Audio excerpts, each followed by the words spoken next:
Φίλοι μας και δικοί μας, κι ανεί το κέντρο να μικρό πάνω στην κεφαλή μας.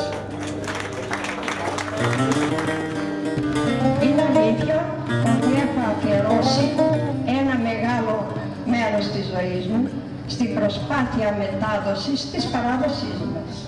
Ο σπόρος που φυτέψαμε μεγάλωσε και άνθησε.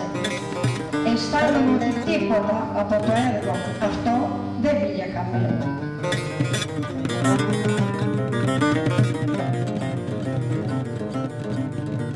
Κυρία Ηλιάκη, θέλω να σηκωθείτε και να μας πείτε μερικά πράγματα για τη στολή.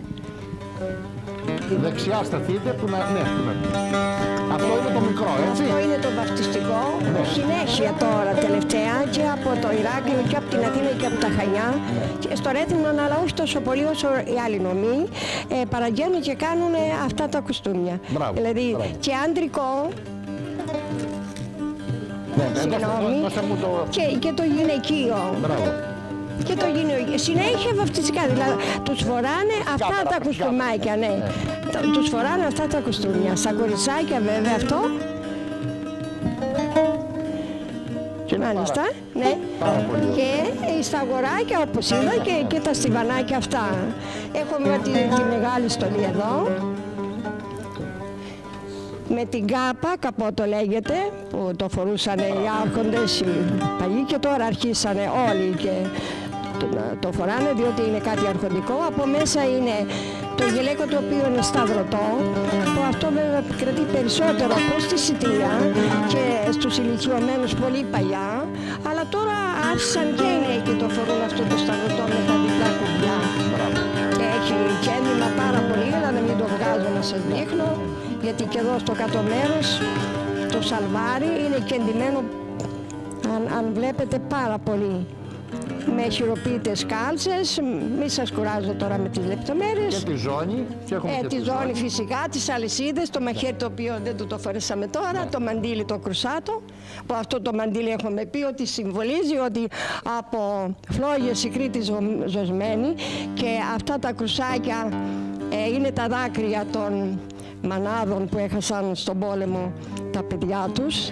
Το γυναικείο τώρα, το οποίο έχουμε μερικά μέρη από το Μουσείο του Αντωνίου Μπενάκη, και συνεχίζουμε και κάποιους καθηγητές που ανακαλύψαμε και κάνουμε και κεντήματα τώρα ή στις φούστες που είναι πιο πλούσιες. Αυτές οι αστική τάξη θα φορούσαν, γιατί έχουμε και πιο απλές όπως τα κορίτσια μας που φοράνε εκεί με τα γυλαίκα ολοκέντητα. Αυτό λέγεται φακιόλι, που πάλι οι αρχόντισσες το φορούσαν. Είναι ένα καπέλο με βελούδο και δαντέλες. Φορούν φυσικά και ένα άσπρο μαντίλι ή ένα άλλο δετό μαντίλι. Υπάρχει και αυτό το κομμάτι, το οποίο πάλι από ένα μουσείο το αντιγράψαμε. Το φορούσαν αυτές πάλι οι αρχόντισσες. Δεν ξέρω αν το βλέπετε. Ναι, φαίνεται στην οθόνη. Επίσημη στιγμή. Έχουμε αντιγράψει άλλο ένα και υποσχέθηκα πως στην κόρη σας αξίζει να κάνουμε ένα τέτοιο κεντρικό, και θα το κάνουμε. Εσείς έχετε κάνει μόνο σε δύο γυναίκες εδώ? Ναι, έχω κάνει στην κυρία Σιμίτη, στην Δάφνη, και στον κυρίου Παπαντρέου, του Γιώργου, τη σύζυγο. Και το εκτίμησαν πάρα πολύ όταν το φορούσανε, θαύμαζαν. Παράδοση δεν σημαίνει μόνο χορός, μουσική και ηθογραφία. Παράδοση σημαίνει ως επιτοπλίστου να διατηρείς αμείωτες και αμόλυτες τις αρχαίγονες αξίες του ανθρώπου και της φυλής μας.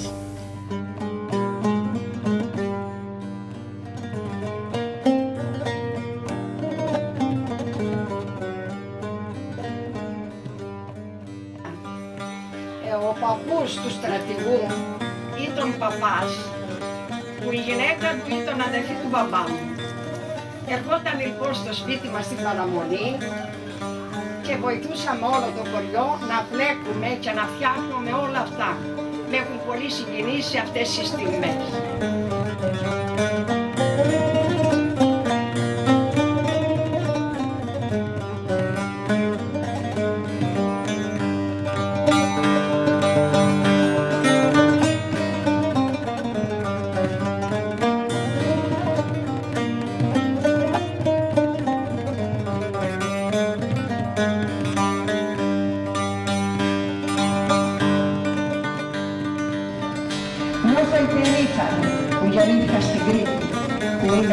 μεγαλώθησα και που διατήρησα όσο και όπου μπορούσα την αγάπη και το πάθος μου για τον τόπο αυτό. Σας ευχαριστώ για την τιμή που μου κάνετε.